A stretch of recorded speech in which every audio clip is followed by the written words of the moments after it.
কিন্তু আমাদের কোনো জানের নিরাপদ নেই। যে বাইরের যে লোকজন আছে মনে করি যারা বহুত কিছু আমাদের অত্যাচার করে আমাদের কারেন্টের তারগিরি খুলে নেওয়া জায়গা যদি বলতে যাই তারপরে ভিতরে তোমরা এরকম করো বাইরে বানো বাইরে গেলে খবর আছে বাইরে গেলে খবর আছে এলাকার চেয়ারম্যান মেম্বাররা আছে না এলাকা আমাদের বলি চেয়ারম্যান মেম্বার আছে তারপরে ইউনো আছে আপনারা কার কাছে গেছেন এরা নাই আমরা ইউনো সাহেবের কাছে গেছি ইউনো সাহেব কইছে দেখতেছি দেহার মজুরি কিন্তু তারা আমাদের কোনো খোঁজ খবরই নেয় না আমরা এখানে মনে করেন যে বহুত সমস্যার মধ্যে আছে আমাদের কোনো কর্ম নাই আমাদের বলছে কর্মজা দিব তারপরে আমাদের মনে করেন যে বিভিন্ন ফ্যাসিলিটি দিব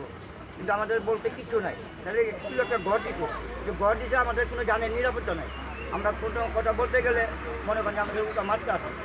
তারপরে মনে করেন যে আমাদের ঘরের বারিন্দা বসে বসে নিজন খায় গাঁজা খায় বাবা খায় বলতে পারি না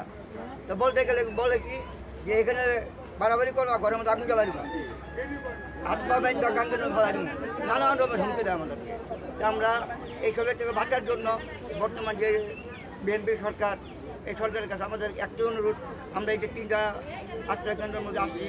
সবাই অশান্তির মধ্যে আসি তো কোনো শান্তিতে নেই কারো কোনো কর্ম নেই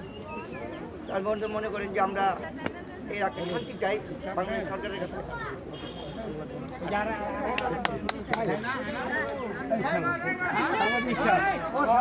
বলেন বলেন আচ্ছা আগস্টের